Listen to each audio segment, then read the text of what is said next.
ဒီကနေ့ဗတ္တကဘာကနေနောက်ဆုတ်ပြန်ပြီးရေတွက်လိုက်လို့ရှင်ကဘာတသိန်းအဲ့ဒီကဘာတသိန်းမှာ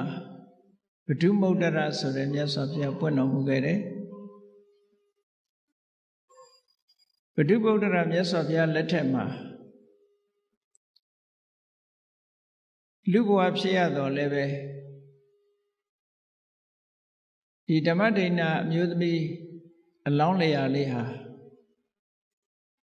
သူတစ်ပါးရဲ့ကိစ္စဝိစ္စတွေကိုဆောင်ရွက်လုပ်ကင်ပေးရတဲ့အလုသမားဘဝဖြစ်ရတယ်ပစ္စည်းဥစ္စာမရှိသည့်အတွက်ကြောင့်အိတ်တဲ့အိမ်မှာအလုပ်ကိစ္စများကိုလုပ်ကင်ပြီးတော့နေရတယ်သို့တော်လည်းပဲသူ့မှာဉာဏ်ပညာထက်မြက်ခြင်းဆိုတဲ့အရည်အသွေးနဲ့ကိုချင်းတရားကောင်းမွန်ခြင်းဆိုတဲ့အရည်အသွေးနှစ်ခုသူ့မှာရှိတာတွေ့ရတယ်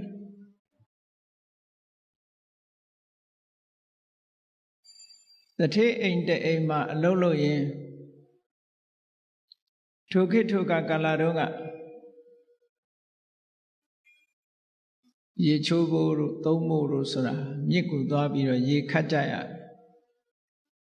ဒီနေ့တော့သူမြစ်ကိုရေကဆင်းရဲနဲ့ဗုဒ္ဓမုဒ္ဒရာမြတ်စွာဘုရားရဲ့လက်ဝဲတော်ရန်အကသာဝကရှင်သူဇာတာတဲ့အဲ့ဒီမထေနဲ့လမ်းမှာပက်ပင်းမှာကြုံတွေ့ရင်ရေကသွားရင်စားဖို့ဆိုပြီးတော့ယူလာတဲ့မုတ်ကောင်းတော့ကောင်းမဲ့မုတ်တော့မဟုတ်ပါဘူးခုခေတ်အိန္ဒိယနိုင်ငံမှာဆိုဘရိုဒီဆိုတဲ့မုတ်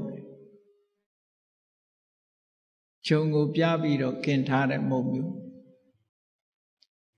အဲ့ဒီမုတ်ကတခါတရံသူတို့ခပိုက်ထဲမှာတို့အဝတ်ထဲမှာညှက်ပြီးတော့ယူလာ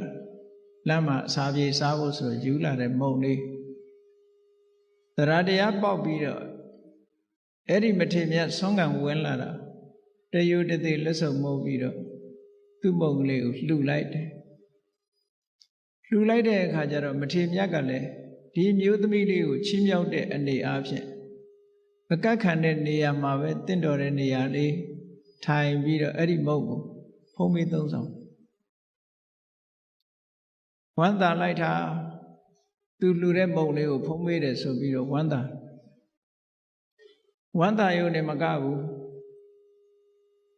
ဒီမုံကလေးတစ်ချက်နဲ့တော့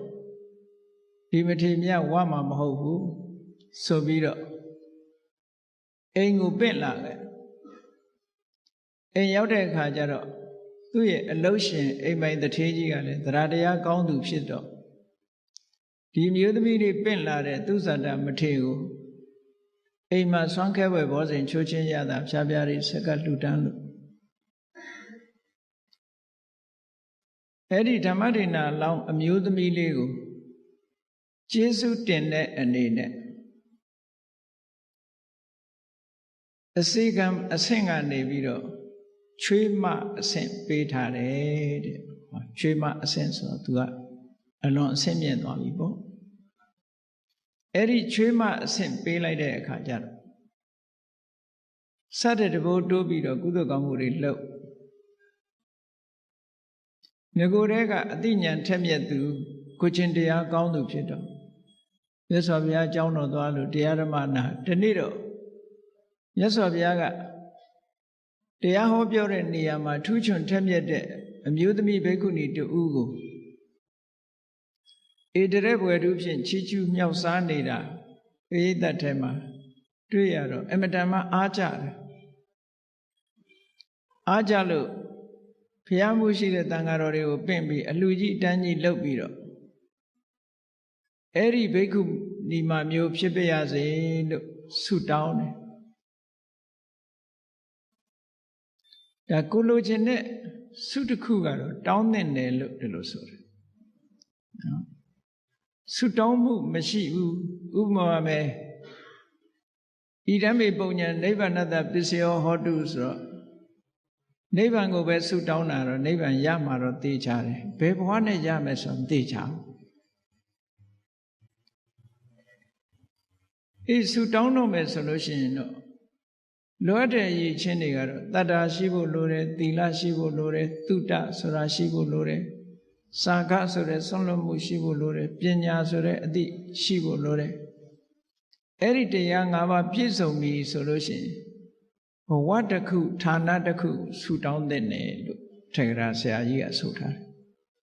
အကယ်၍ဆူမတောင်းဘူးဆိုရင်ဘဝတို့ဂတိတို့မမြဲဘူးတဲ့ဖြစ်ချင်တဲ့ဘဝဖြစ်မှာပဲသို့တော့ကောင်းတဲ့ဘဝတော့ကုသိုလ်ကြောင့်ဖြစ်မှာတော့သိကြတယ်ပေါ့အဲကြောင့်ဥဒိချက်ကလေးတစ်ခုနဲ့ဆူတောင်းတဲ့နယ်ပေါ့နိဗ္ဗာန်ဆိုတာကတော့ရေပုံရအဖြစ်ဆူတောင်းတဲ့ဟာတစ်ခုဘယ်ဘဝနဲ့နိဗ္ဗာန်ရမှာမသိဘူးလေလူဘဝနဲ့ရမှာလားနတ်ပြည်မှာရောက်ပြီးရမှာလားဗြဟ္မပြည်ရောက်ပြီးရမှာလားဆိုတာမသိကြဘူးပေါ့ရတော့ရမှာပဲသို့သောကိုလိုချင်တဲ့ဘဝလေးတစ်ခုကနေပြီးတော့ယက်တည်ပြီးနိဗ္ဗာန်ကိုသွားမယ်ခုနပြောတဲ့အည်အသွေးတွေရှိပြီဆိုလို့ရှိရင်အဲ့ဒီပုဂ္ဂိုလ်ရဲ့ဆူတောင်းမှုကပြည့်တယ်လို့ဒီလိုဆိုတာအဲ့တော့သူကထူးခြားတဲ့ဆုလေးပါတောင်းလို့ဆိုဟောဒီဘိက္ခုနီမလို့နောင်ဖရာတဆူမှာဓမ္မဂတိကရဣတရက်ရပြီးတော့ကျွတ်တန်းဝင်ရပါလို့ဆိုဒီဆုတောင်းတာဆိုတော့သူလူဘဝနဲ့ကျွတ်တန်းဝင်ခြင်းနဲ့ဆုပဲဒီဆုကတော့နော်တမန်နိဗ္ဗာန်ရဲ့လို့ဒီလိုတောင်းတာမဟုတ်ဘူးအဲ့လိုတောင်းလိုက်သည့်အတွက်ကြောင့်ပွင့်ပွင့်လင်းလင်းဆုတောင်းတာပေါ့ဘုန်းကြီးတို့စကိုင်းမှာတကာကြီးတယောက်တွေ့ဘူးတဲ့ကုသကောင်းမှုတတ်တတ်ရရလုပ်တယ်ထက်ထက်တန်တန်လုပ်တယ်လုပ်ပြီးလို့ရှိရင် तू ကဘာဆုတောင်းလို့ဆိုရင်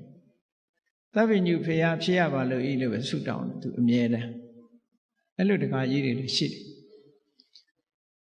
တချို့လည်းဆုကိုပြောင်းမတောင်းရတဲ့လူလည်းရှိသေးတယ်ပေါ့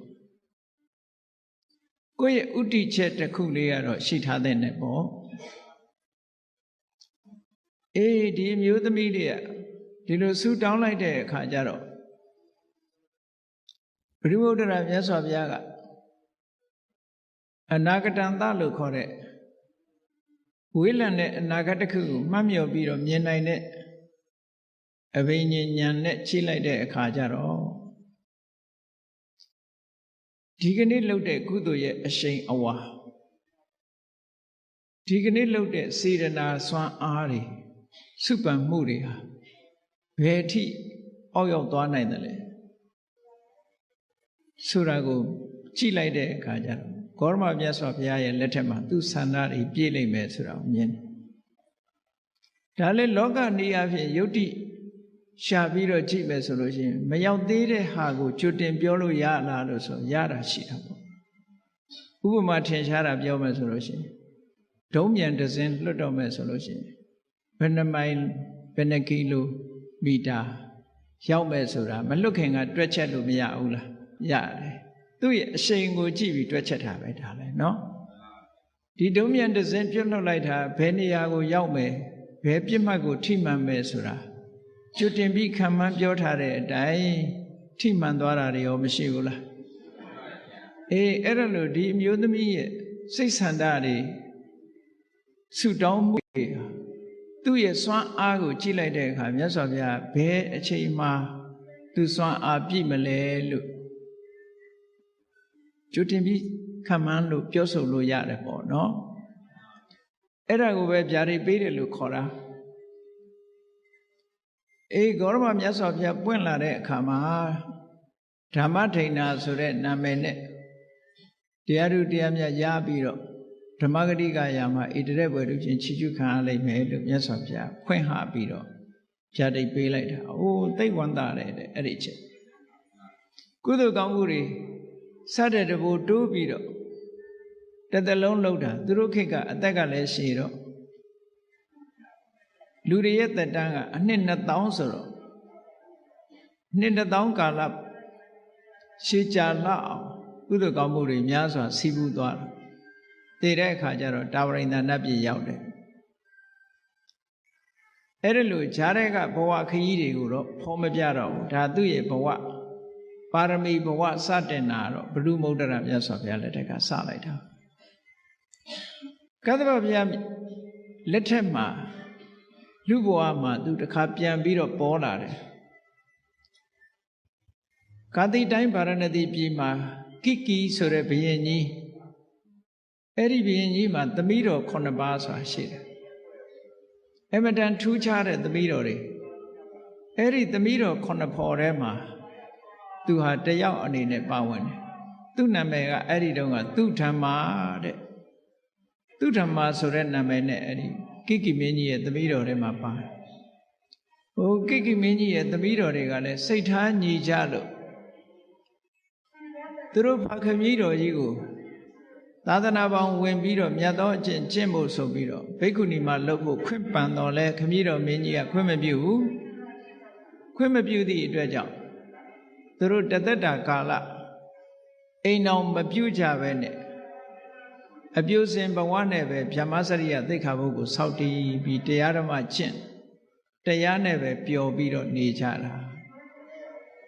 နှစ်2000တန်းဆိုတော့2000ကြာတာပေါ့သူကွာအဲ့ဒါလို့တရားဓမ္မတွေကျင့်ကြံကြိုးကုပ်အားထုတ်လိုက်ကြတာနောက်ဆုံးဂေါရမဘုရားရဲ့လက်ထက်ရောက်လာတဲ့အခါကျတော့ရာဇဂြိုလ်ပြည်မှာသူလူဘဝပြန်ရလာပြန်ရာဇဂြိုလ်ပြည်ရောက်လာတဲ့အခါကျတော့သူ့အဆင့်တန်းကအင်မတန်ချမ်းသာကြွယ်ဝတဲ့တထေးတူရဲ့သမီးလာဖြစ်တယ်ပေါ့တထေးသမီးလာဖြစ်အဲ့ဒီတထေးသမီးလေးကငယ်ငယ်ရွယ်ရွယ်နဲ့ပဲအိမ်တော်ရသားကြတယ်သူကဲ့သို့ဥစ္စာပစ္စည်းချမ်းသာကြွယ်ဝတဲ့ဝိတာခဆိုတဲ့အမျိုးသားတယောက်နဲ့အိမ်တော်ကြတယ်ပေါ့အဲ့တော့ဗုဒ္ဓစာပေမှာဝိတာခဆိုတဲ့နာမည်ကကျောင်းမကြီးဝိတာခါတော့လူတိုင်းသိကြတာပေါ့နော်ဒါကအမျိုးသားတထေသားဝိတာခလို့ခေါ်တယ်ကျောင်းမကြီးဝိတာခါကြတော့ဝိတာခလို့ခေါ်တယ်ပေါ့အဲ့တော့ဝိတာခဆိုတဲ့တထေသားတူနဲ့အိမ်တော်ရသားကြချမ်းချမ်းသာသာပဲသူဘဝခရီးကိုရှောက်ရတယ်အဲ့ဒီဝိတာခဆိုတဲ့အမျိုးသားကလည်းဘုရားတရားကိုအလွန်ကြည်ညိုတော့ဘုရားတရားတွေနာရင်နဲ့သူကသောတပန်အဆင့်ကနေပြီးနောက်ဆုံးအနာဂံဖြစ်သွားတယ်လူဘဝမှာနေရင်ထိုင်ရင်စီးပွားရှာရင်ကျောင်းတော်ကိုနေ့စဉ်သွားတရားနာရင်ကနေပြီးတော့အနာဂံဖြစ်သွားတယ်အေးအနာဂံဖြစ်လာတဲ့နေ့မှာကျောင်းတော်ကပြန်လာခါတိုင်းနေ့တွေနဲ့မတူဘူးခါတိုင်းသောတာပန်တို့သကရာဂံတို့ဘဝတုန်းကတော့ကျောင်းကပြန်လာတဲ့ဆိုရဲမောမောနဲ့နော်ပျော်ပျော်ပါပါကြီးအဲ့ဒီပြန်လာတာအိမ်ရောက်တဲ့အခါကျတော့အိမ်ဘဝကနေပြီးတော့ဓမ္မဒိဏကစီးကြူပြီးတော့လက်ကမ်းတယ်သူ့လက်ကိုဆွဲပြီးတော့အိမ်မော်တက်တာဒါလုံနေကြလို့ဖြစ်နေတယ်ပေါ့အနာဂံဖြစ်လာတဲ့နေ့ကျတော့လာကြတဲ့ကစက္ခုံတွေချလာအိန္ဒြေရဘယ်မှသိမကြည့်တော့မျက်နာကလည်းခတ်တီတီနဲ့လာတာဓမ္မဒိဏကခါတိုင်းလိုပဲအိမ်ဦးကနေစီးကြိုပြီးတော့လက်ကမ်းတော်လဲလက်မဆွဲတော့ဘူးတဲ့အဲ့ဒီနေ့မှာမျက်နာကလည်းတီတီတန်းတန်းနဲ့လက်မဆွဲပဲနဲ့အိမ်မော်တက်ဓမ္မဒိဏရဲ့စိတ်ထဲမှာတော့စိတ်ထဲမှာမကောင်းဘူးပေါ့ခါတိုင်းနဲ့မတူဘူးအမူအရာပြောင်းနေတယ်သို့တော့သူကြည့်လိုက်ရင်လည်းစိတ်ဆိုးတဲ့တဏ္ဍာတော့မရှိဘူးဆိုတာသူကဲခတ်လို့ရတယ်ပေါ့မမေးဘူးနောက်တည့်ထမင်းစားတဲ့အချိန်ထိအောင်ထမင်းစားတဲ့အခါကျတော့ခါတိုင်းဆိုလို့ရှိရင်ဖွဲဖွဲရရစကားစမြည်တွေပြောလို့ထမင်းစားရင်းနဲ့ဘယ်ဟင်းကကောင်းတယ်ဘယ်ဟာမကောင်းဘူးနဲ့စသဖြင့်ကောင်းလို့ရရလေးတွေအရသာရှိတာမရှိတာတွေပြောပြီးတော့စားလေးရှိတယ်အဲ့နေ့ကျတော့ဘုန်းကြီးတစ်ပါးဆုံးဖုံးပေးနေတယ်လို့ဘာမှမပြောတော့ငြိမ်ကြွေးတာနဲ့ပဲစားဘာမှမပြောမပြောရင်လည်းမဟုတ်ဘူးစားတော့ပြီးတာနဲ့တပြိုင်နက်လက်ဆေးပြီးတော့ထသွားတယ်အဲ့ဒီမှာလဲဓမ္မဒိဏအကဲခတ်စိတ်မကောင်းဖြစ်တယ်စကားစမြည်အေးအေးသာသာပြောတဲ့အခါကျတော့ ဓမ္မဒိဋ္ဌာနဲ့နှစ်ယောက်တည်းအေးသက်သက်သာထိုင်ရင်စကားပြောတဲ့အခါကျဘာပြောတော့ဆိုရင်ဒီကနေ့ကစပြီးတော့အိတ်စီးပွားရေးတွေငါမစီမံတော့ဘူးမဲမဲစီမံတော့ရှိသမျှငွေကြေးဥစ္စာဓနတွေကိုလည်းမင်းကိုအကုန်လွှဲတယ်ဆိုတဲ့စကားပြောတာပေါ့အနာဂံပုဂ္ဂိုလ်များကကာမအာယုန်တွေနဲ့ပတ်သက်လာလို့ရှိရင်သူတို့မှခံစားလို့တဲ့စိတ်လုံးဝမရှိတော့ဘူးအဲ့ဒီစကားပြောလာတော့ဓမ္မဒိဋ္ဌာကသူကအကဲခတ်တယ်ငါပေါ်စိတ်ဆိုးတာတို့မကျေနပ်တာတို့မရှိတာတော့သိကြတယ်ပေါ့လူတယောက်ဟာမကျေနပ်ဘူးစိတ်ဆိုးတယ်ဆိုရင်သူပစ္စည်းတွေလွှဲမှာမဟုတ်ဘူးသူများပေးပြချင်းပေးပြမှာသူတော့ပေးမှာမဟုတ်ဘူးပေါ့နော်အခုတော့ပစ္စည်းဥစ္စာတွေကိုလွှဲတာထောက်တော့ငါပေါ်မကျေမနပ်ဖြစ်တာမဟုတ်ဘူးဘာဖြစ်လို့များဒီလိုလွှဲတယ်လဲသူကတော့ဘာလို့မှလဲဆိုတာကိုမေးမြန်းတဲ့အခါကျတော့ငါကတော့မင်းကြွေးသမျှနဲ့ပဲအေးဆေးဆေးနေတော့မယ်အလုပ်ကိစ္စတွေအိမ်တော်မှုကိစ္စတွေငါတခုမှမလုပ်တော့ဘူးဘာဖြစ်လို့တုံးလို့ဆိုတော့ဒီကနေ့မြတ်စွာဘုရားရဲ့တရားကိုနာရတဲ့အခါကျသူ့တဏ္ဍမှာကာမရာဂနဲ့ဗျာပါဒလို့ဆိုတဲ့ကာမဂုဏ်အာယုံခံစားလို့တဲ့တဏှာဆန္ဒအလိုမကျလို့စိတ်ထဲမှာမကြေမနပ်ဖြစ်တဲ့ဒေါသဆိုတာသူ့တဏ္ဍမှာလုံးဝမရှိတော့ဘူးတဲ့အဲ့ဒီနှစ်ခုပြောက်သွားတယ်အဲ့ဒီလိုပွင့်ပွင့်လင်းလင်းပြောဆိုလိုက်တဲ့အခါကျတော့ဓမ္မဒိဋ္ဌာကလည်းစဉ်းစားတယ်နေပါဦးအခုလိုအမတန်ချမ်းသာကြွယ်ဝတဲ့ပစ္စည်းဥစ္စာတွေကိုစွန့်နိုင်လောက်အောင်စွန့်ရည်တတ္တိရှိတယ်ဆိုတဲ့တရားမျိုးသူတို့ရောသိခွင့်မရဘူးလားကျမတို့ရောသိခွင့်မရဘူးလားဆိုတော့သူကပြောတယ်ဟာအကုန်လုံးသိခွင့်ရပါတယ်တရားဆိုတာအမျိုးသားအမျိုးသမီးကြာမမရွေဘယ်သူပဲဖြစ်ဖြစ်တရားရဲ့အရသာခံစားသိရှိနိုင်ပါတယ်ဒီလိုဆိုရင်ကောင်းပြီတဲ့သူကလည်းအပြတ်ပဲနော်ရှင်အနှင်းတဲ့ပစ္စည်းတွေအိမ်တော်ရေးကိစ္စတွေကျွန်မတောင်းမယူဘူးဘိက္ခုနီဘဝပြောင်းတော့မယ်ပေါ့ဘိက္ခုနီဝတ်မယ်ဘဝလည်းဝမ်းမြောက်ဝမ်းသာခွင့်ပြုလိုက်တယ်သူကလည်းဗိမိတာရမင်းကြီးနဲ့အလွန်ရင်းနှီးတယ်ရင်းနှီးတော့ဗိမိတာရမင်းကြီးကအကုန်လုံးစီမံပေးတယ်စီမံပေးတော့ဘုရားကျောင်းတော်သွားပြီးတော့ဘိက္ခုနီဝတ်တယ်သူတို့ကတထေးတွေမြို့ရဲ့မျက်နှာဖုံးလို့ပြောမှာပေါ့ခုခေတ်လို့ဆိုဒါစကြိုပြေကမျက်နှာဖုံးတထေးကတော့တမျိုးလုံးဟာအုပ်အော်တောင်းလဲအမတန်ချမ်းသာအသက်လည်းငယ်ငယ်ရှိသေးတယ်ပစ္စည်းဥစ္စာတွေအကုန်စုပြီးတော့ခုခေတ်လို့ဆိုရင်သီလရှင်ဝတ်သွားတယ်ပေါ့နော်ဘိက္ခုနီမှာဝတ်သွားတယ်ဆိုတော့တအုပ်လုံးတမျိုးလုံးဟာအုံးကျက်ကျက်ထူးဆန်းတဲ့သတင်းတစ်ခုအနေနဲ့ပြောနေကြပစ္စံချမ်းသာတဲ့ပုဂ္ဂိုလ်ဆိုတော့လေလာတွေ့တဲ့ပုဂ္ဂိုလ်တွေကအများကြီးလေမိတ်ဆွေတွေဘိက္ခုနီဝတ်သွားတဲ့အခါလေဘိက္ခုနီမှာကြောင်းလာပြီးတော့တွေ့ကြတာမေးကြမြန်းကြလာပြီးတော့လှူကြတန်းကြနဲ့ဆိုတော့ငါဒီမှာနေလို့တော့မဖြစ်ဘူးဆိုပြီးတော့ဘယ်သူမှမသိတဲ့တောတနေရတောချောင်းတနေရသို့မဟုတ်တောရွာကကျောင်းအဲ့ဒီလိုကျောင်းဘက်ကိုထွက်သွားလိုက်တာထွက်သွားပြီးတော့အဲ့ဒီမှာတရားအထုတ်တယ်ကျိုးကျိုးဆဆနဲ့တရားအထုတ်လိုက်တာတလပြည့်တဲ့အခါကျတော့ရသကျုပ်ပြည်ပြန်ရောက်လာတယ်သူပြန်ရောက်လာတယ်ဆိုတဲ့သတင်းကိုဝိတာခသူ့ရဲ့ခင်မောဟောင်းအနာဂံဥပဒကရဲ့ကြားတော့သူစိတ်ထဲမှာတမျိုးဖြစ်သွားတယ်နေစမ်းမအောင်တရားအထုတ်မယ်ဆိုပြီးတော့ခုခေတ်လို့ဆိုရင်ရိတ်တာသွားတယ်ပေါ့နော်ရိတ်တာဝင်တာတလပဲရှိသေးတယ်ပေါ့တရားအထုတ်မယ်ဆိုပြီးတော့သွားတာအခုတလပဲရှိသေးတယ်ပြန်ရောက်လာပြင်းပြီးတော့လူများပြန်ထွက်ချင်လို့လား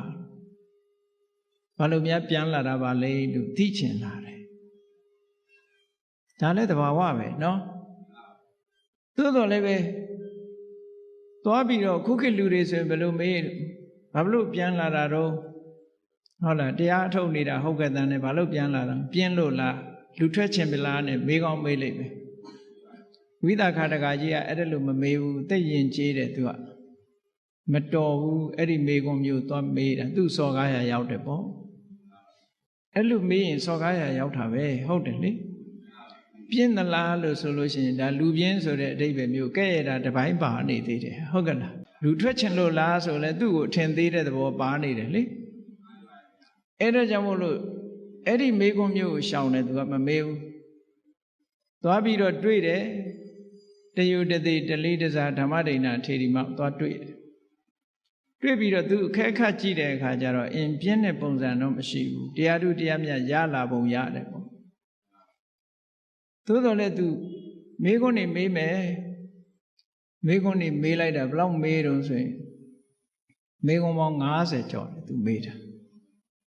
အဲ့ဒီသူမေးတဲ့မေကွန်းတွေကို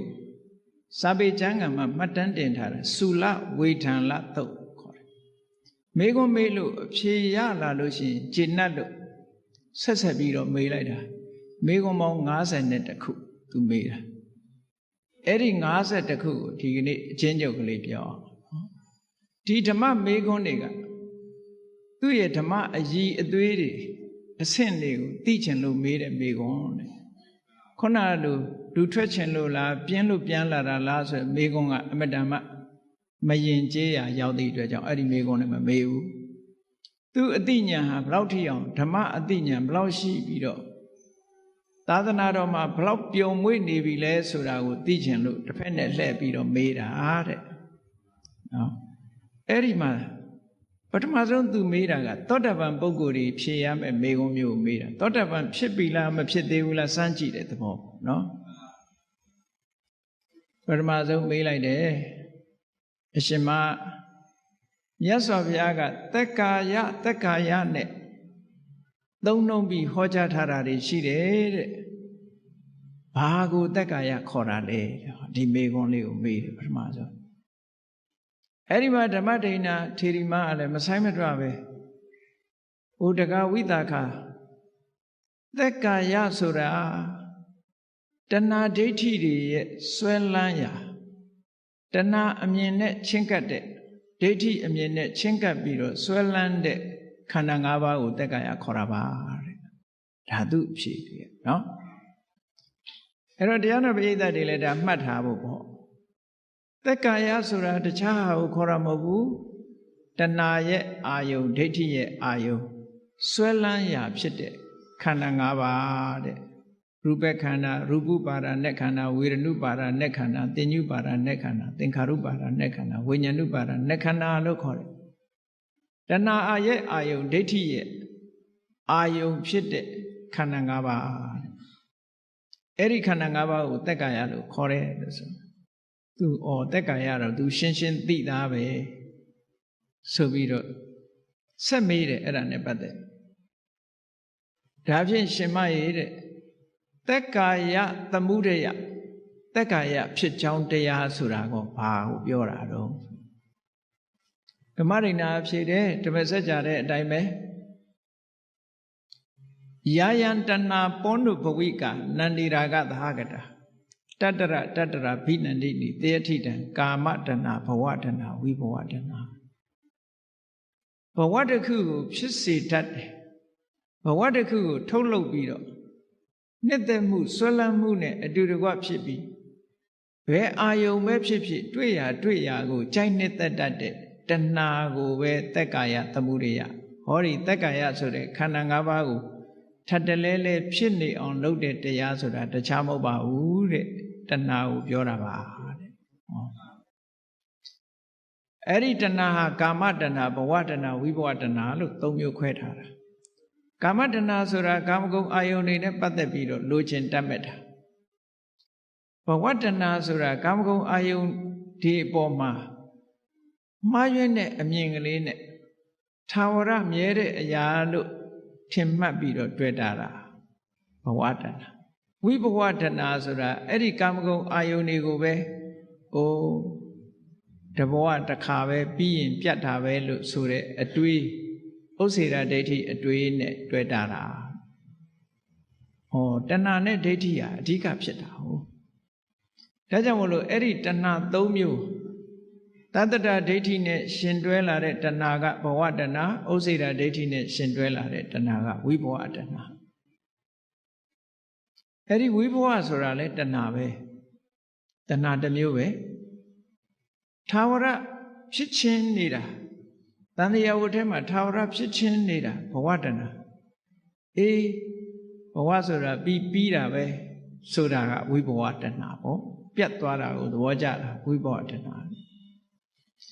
အဲ့ဒီတဏှာ၃မျိုးဟာသက္ကာယဆိုတဲ့ဥပါဒณะခန္ဓာကိုဖြစ်စေတတ်တဲ့တရားပါလို့ဒီလိုဖြေတော့ဒီအဖြေလည်းမှန်သွားတယ်ကျင့်တတ်တယ်တတ္တိယမေခွန်းတစ်ခုဆက်မေးတယ်သက္ကာယនិရောဓအဲ့ဒီဥပါဒณะခန္ဓာကြီးရဲ့ချုပ်ငြိမ်းသွားတာအစင်ထာဝရငြိမ်းသွားတဲ့နေရာကဘာလဲလို့ဆိုတော့အစင်ထာဝရချုပ်ငြိမ်းတာဘာလဲလို့ဆိုရင်တဏှာချုပ်ငြိမ်းမှသက္ကာယအချုပ်ငြိမ်းမှဖြစ်တယ်မြတ်စွာဘုရားဓမ္မစကြာမှာဟောတဲ့အတိုင်းယောတတ္တယေဝတဏှာယအတေတဝိရာဂនិရောဓောစာခောပฏิနိဒ္ဒေကောမုတ်တိအနာလယောဒါကအကြောင်းဘက်ကဖြေတာနော်အကြောင်းဘက်ကဖြေတာအကယ်၍အကြောင်းဘက်ကမဖြေဘဲနဲ့ဆိုရင်အကြောင်းမချုပ်ဘဲနဲ့အကျိုးရတယ်ဆိုတဲ့အဓိပ္ပာယ်မျိုးပေါက်သွားတယ်မြတ်စွာဘုရားကဒီသက္ကာယនិရောဓဆိုတာနိဗ္ဗာန်ကိုပဲပြောတာသို့တော့ထိုနိဗ္ဗာန်ဆိုတာကိုဘာချုပ်မှရတာတုံးဆို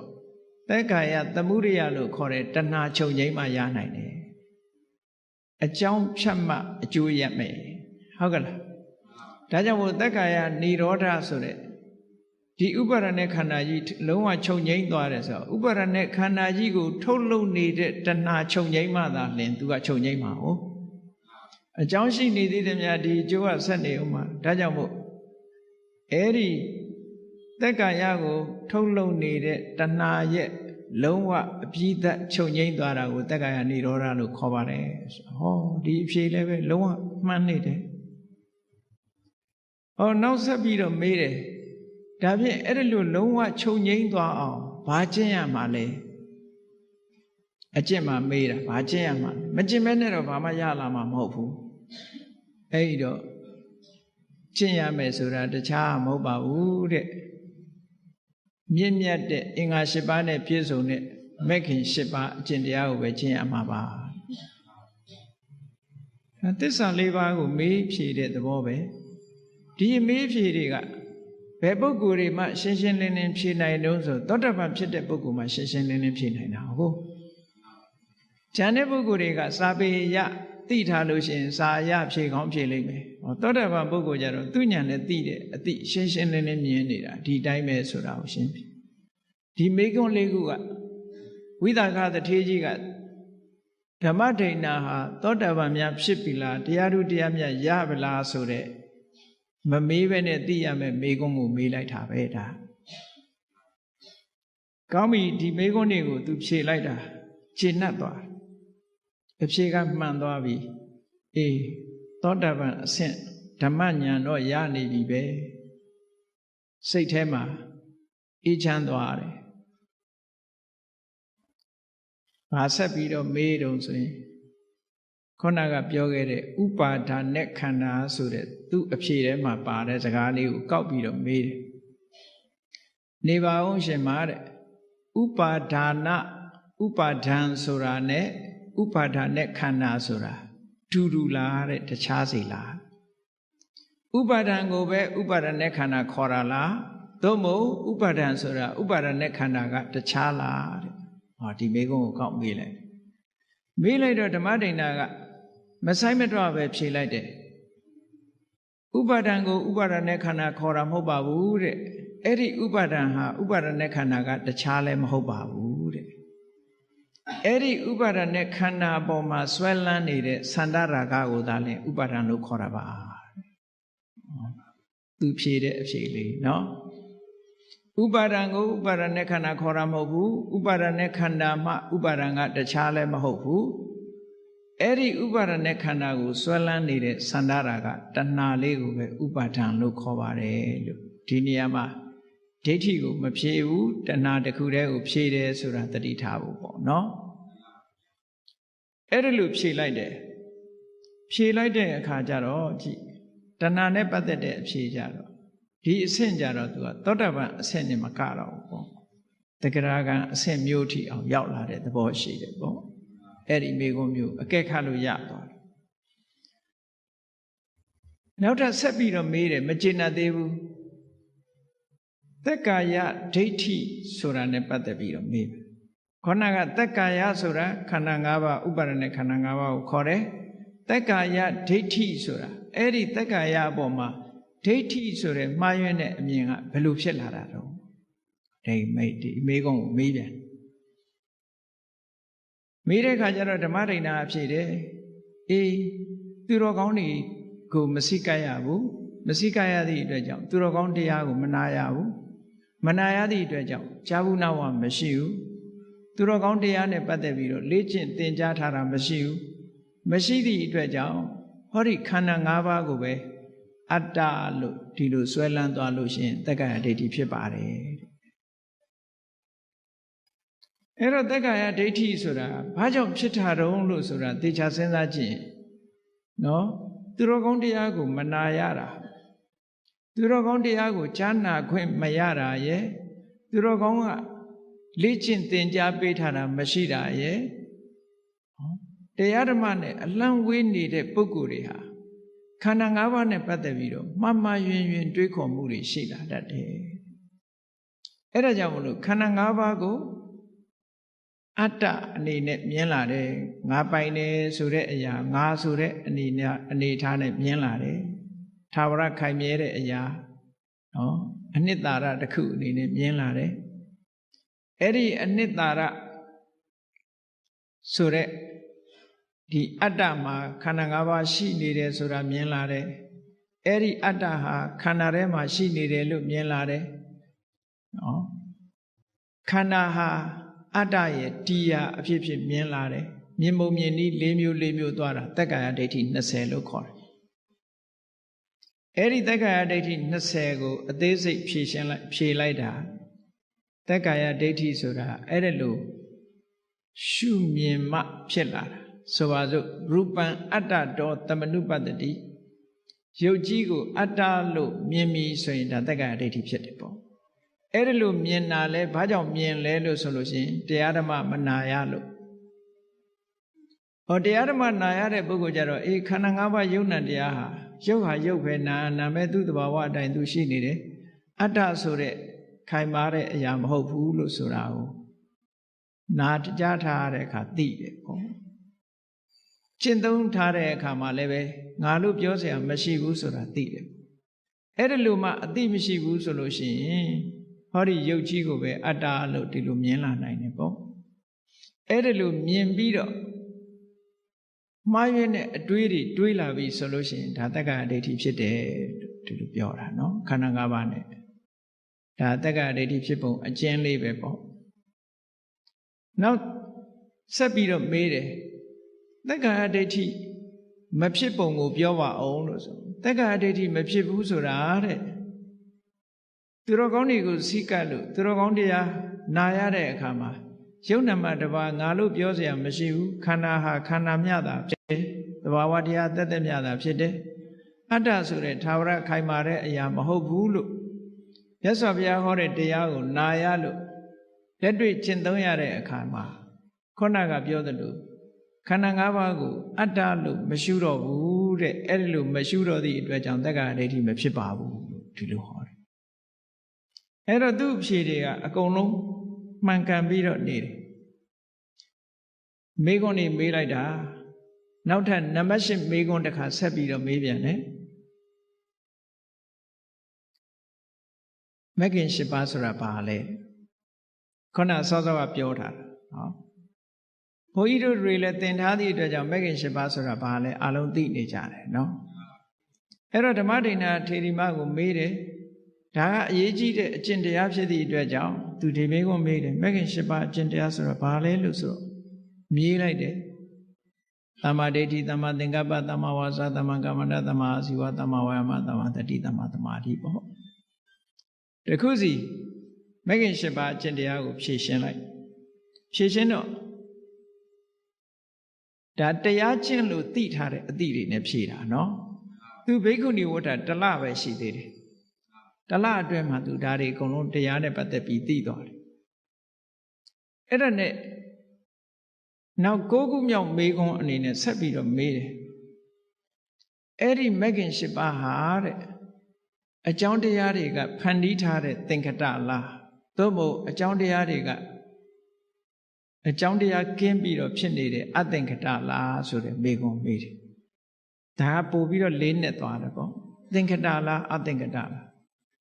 တာမန်လက်တွေ့ကျင့်သုံးထားတဲ့ပုဂ္ဂိုလ်ကမှန်မှန်ကန်ကန်ဖြေနိုင်တယ်ပေါ့အဲ့တော့ဓမ္မရိဏဖြေလိုက်တယ်မဂ္ဂင်၈ပါးဆိုတာစဉ်းစားကြည့်လေတမ္မာဒိဋ္ဌိဆိုတာလေတမ္မာဒိဋ္ဌိဖြစ်ခြင်းအကြောင်းတရားမရှိဘူးလားသူကသူဖြစ်လာတာမဟုတ်ဘူးလေတမ္မာသင်္ကပ္ပဆိုတာလေသူဆိုင်ရာအကြောင်းတရားရှိတယ်တမ္မာဝါစာတမ္မာကမ္မန္တတမ္မာအာဇီဝတို့မှာလည်းဆိုင်ရာအကြောင်းတရားတွေရှိတယ်တမ္မာဝါယာမတမ္မာတတိတမ္မာသမာဓိတို့မှာလည်းဆိုင်ရာအကြောင်းတရားတွေရှိဆိုင်ရာအကြောင်းတရားတွေကထုတ်လုပ်ထားတဲ့အရာဖြစ်သောကြောင့်သင်္ကတပါလို့သူကဖြေလိုက်တယ်ဒီဖြေဟာလည်းပဲမှန်ကန်ပြီးတော့သွားပြန်တယ်ပေါ့အဲ့ဒါနဲ့ဆက်ပြီးတော့မေးတယ်မဂ္ဂင်၈ပါးဟာတဲ့မဂ္ဂင်၈ပါးနဲ့ခန္ဓာ၃မျိုးကိုဖွဲ့စည်းတာလားသို့မဟုတ်ခန္ဓာ၃မျိုးနဲ့မဂ္ဂင်ကိုဖွဲ့စည်းတာလားဆိုတော့ဓမ္မဒိဏအဖြေခန္ဓာ၃မျိုးဆိုတာဒီနေရာသီလအစုသမာဓိအစုပညာအစုသီလခန္ဓာသမာဓိခန္ဓာပညာခန္ဓာဆိုတဲ့အစုမဂ္ဂင်၈ပါးနဲ့အဲ့ဒီအစု၃မျိုးကိုပြောတာလားသို့မဟုတ်အစု၃မျိုးနဲ့မဂ္ဂင်ကိုပြောတာလားလို့ဆိုတော့အစု၃မျိုးနဲ့မဂ္ဂင်ကိုပြောတာပါတဲ့အစု၃မျိုးကဘာတော့ဆိုလို့ရှိရင်သမ္မာဝါစာသမ္မာကမ္မန္တသမ္မာအာဇီဝဆိုတဲ့ဒီ၃ခုကသီလနဲ့ဆိုင်တဲ့အစုတစ်စု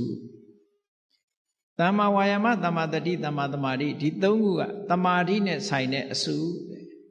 သမ္မာဒိဋ္ဌိသမ္မာသင်္ကပ္ပဒီနှစ်ခုကပညာနဲ့ဆိုင်တဲ့အစုလို့အဲ့ဒါလို့ရှင်းလင်းခွဲပြီးတော့ဖြေဆိုလိုက်တဲ့အခါကျတော့သိကျေနပ်သွားတယ်ကျေနပ်သွားလို့နောက်ထပ်မေးခွန်းတွေဆက်ပြီးတော့မေးပြန်တယ်ဒါအခြေခံအနေနဲ့သောတပန်ဖြစ်ပြီဆိုတာကိုတဂရကံအဆင့်လောက်ရောက်သွားပြီဆိုတာသူ့စိတ်ထဲမှာတော်တော်ကျေနပ်သွားလို့သူဆက်ပြီးတော့မေးတယ်သမာဓိဆိုတာဘာလဲတဲ့ဒီမေးခွန်းထပ်မေးတယ်သမာဓိဆိုတာစိတ်ရဲ့တည်ငြိမ်မှုလေးပေါ့စိတ်တတဧကဂတစိတ်ရဲ့အာယုံတစ်ခုတည်းပေါ်မှာထားနိုင်တဲ့စွမ်းရည်တတ္တိရှိတဲ့သဘာဝတရားလို့ဒီလိုဖြေလိုက်တယ်ဒါလည်းသမာဓိကိုရရှိထားတဲ့ပုဂ္ဂိုလ်ကတိုက်ရိုက်ဖြေဆိုနိုင်တဲ့အဖြေမျိုးပဲပေါ့နော်နောက်တစ်ခုမေးပြန်တယ်သူကသမာဓိကတော့ဧကဂတစိတ်ရဲ့တည်ငြိမ်မှုအာယုံတစ်ခုတည်းပေါ်မှာထားနိုင်မှုဆိုတာသမာဓိဟုတ်ပြီအဲ့ဒီသမာဓိနိမိတ်တသမာဓိရဲ့အာယုံကဘာလဲလို့ဆိုတော့သမာဓိရဲ့အာယုံဆိုတာတခြားမဟုတ်ပါဘူးတဲ့ကာယစိတ်တဝေဒနာဓမ္မလို့ဆိုတဲ့တတိပဋ္ဌာန်အာယုံ၄မျိုးပါလို့ဓမ္မဒိဏဖြေတယ်အဲ့တော့သူတို့ကတော့ဝိသခာကလည်းအနာဂံအဆင့်ဆိုတော့ဒီအဖြေလေးတွေဟာချင်းချင်းဖြေတာနဲ့သူလည်းနားလဲတယ်ပေါ့နော်နောက်တစ်ခုကသမာဓိရဲ့အချမ်းရံသမာဓိအတွက်အရေးပါတဲ့အထောက်အကူပြုတဲ့တရားကဘာလဲလို့ဆိုရင်သမ္ပပ္ပတံတရား၄ပါးပါသမ္ပပ္ပတံတရား၄ပါးဆိုတာသမ္မာဝါယာမကိုပဲပြောတာပဲသမ္မာဝါယာမကိုရှုထောင့်၄မျိုးနဲ့ပြောမယ်ဆိုရင်သမ္မာဝါယာမဟာဆောင်ရွက်မှုရှုထောင့်၄မျိုးရှိတယ်ရှုထောင့်၄မျိုးကဘာလို့ဆိုရင်မဖြစ်သေးတဲ့အကုသိုလ်မဖြစ်အောင်ဖြစ်ပြီးသားအကုသိုလ်ကိုဖယ်ရှားနိုင်အောင်ကြိုးပမ်းအထောက်မှုမဖြစ်သေးတဲ့အကုသိုလ်တွေမဖြစ်ရလေအောင်ကြိုးပမ်းအထောက်မှုကတစ်ခုဖြစ်ပြီးသားအကုသိုလ်တွေကိုဖယ်ရှားနိုင်အောင်ကြိုးပမ်းအထောက်မှုကတစ်ခုနောက်မဖြစ်သေးတဲ့ကုသိုလ်တွေဖြစ်အောင်ကြိုးပမ်းအထောက်မှုကတစ်ခုဖြစ်ပြီးသားကုသိုလ်တရားတွေတိုးပွားလာအောင်ကြိုးပမ်းအထောက်မှုကတစ်ခုတဲ့အဲ့ဒါကိုသမ္မပဌာနာမှန်ကန်တဲ့လုံးလားလို့ဆိုပြီးအဲ့ဒါဟာတမာတိရဖို့အတွက်အရေးကြီးတဲ့အထောက်အကူတွေဖြစ်ပါတယ်လို့ဒီလိုဖြေတယ်ဒါဖြင့်ရှင်မတမာတိဘာဝနာဆိုတာဘာအရုံးဆိုတမာတိတရားအချိန်ချင်းအာယုံနဲ့ကပ်ပြီးတော့စိတ်ကလေးကိုတမာတိရအောင်လေ့ကျင့်နေတာဟာတမာတိဘာဝနာပဲကဲဘုန်းကြီးတို့တွေလည်းထွက်လေဝင်လေလေးကိုဥပမာမဲ့မှတ်နေတယ်ဆိုလို့ရှိရင်ဒါတမာတိကိုတိုးပွားနေအောင်လုပ်နေတာပဲလေထွက်လေဝင်လေလေးကိုစုပြီးတော့ရှုနေတယ်ဆိုတာဟာစိတ်ကလေးကိုထွက်လေဝင်လေအာယုံလေးတစ်ခုပေါ်မှာပဲ ခိုင်မြဲနေအောင်ကြိုးပမ်းအားထုတ်ပြီးရှုမှတ်ပွားများနေတာတမာရိဘာဝနာပေါ့အဲ့ဒါကိုဖြေလိုက်တော့ကျင့်တတ်ပြီးတော့နောက်ထပ်15ခုမြောက်မေးခွန်းတစ်ခုသူဆက်ပြီးတော့မေးတယ်သင်္ခါရဆိုတာဘယ်နှမျိုးရှိသလဲတဲ့သူမေးတာသင်္ခါရဘယ်နှမျိုးရှိတော့ဆိုတော့သင်္ခါရဆိုတာ3မျိုးရှိပါတယ်တဲ့ကာယသင်္ခါရဝစီသင်္ခါရစိတ်သင်္ခါရ3မျိုးရှိတယ်မှန်သွားပြီ3မျိုးရှိတော့အဲ့ဒီ3မျိုးဟာကာယသင်္ခါရဝစီသင်္ခါရစိတ်သင်္ခါရ3မျိုးလို့ဖြေလိုက်တယ်ဖြေလိုက်တဲ့အခါသူကဆက်ပြီးတော့မေးတယ်ဒါဖြင့်ကာယသင်္ခါရဆိုတာဘာခေါ်တာတော့ကာယသင်္ခါရဆိုတာထွက်လေဝင်လေအတ္တတပတ္တတာကိုခေါ်တာပါအတ္တတပတ္တတာကာယသင်္ခါရောထွက်လေဝင်လေကိုကာယသင်္ခါရလို့ခေါ်ပါတယ်တဲ့ဘာဖြစ်လို့ခေါ်တာတော့တဲ့သူကဆက်မေးဒါကထွက်လေဝင်လေဆိုတာဘုန်းကြီးတို့ကစဉ်းစားကြည့်ပေါ့ခန္ဓာကိုယ်နဲ့ဆက်ဆက်နေတာမဟုတ်လားထွက်လေဝင်လေဆိုတာနှာခေါင်းရှိရမယ်အဆုပ်ရှိရမယ်ဟုတ်တယ်မဟုတ်လားနှာခေါင်းနဲ့အဆုပ်မရှိလို့ရှိရင်ရပါမလားနှာခေါင်းပေါက်နဲ့အဆုပ်နဲ့ထွက်လေဝင်လေဆိုတာဖြစ်တယ်အဲ့တော့နှာခေါင်းပေါက်တို့အဆုပ်တို့ဆိုတာကာယပဲလေအဲ့ဒီကာယနဲ့ဆက်ဆက်ပြီးတော့ကာယကိုပြုပြင်နေတဲ့သဘာဝတရားဖြစ်သည့်အတွက်ကြောင့်ထွက်လေဝင်လေကိုကာယသင်္ခါရလို့ဒီလိုခေါ်ပါတယ်ဘုန်းကြီးတို့ဂျာမနီသွားတော့ကကာယသင်္ခါရဆိုတာဘာလဲလို့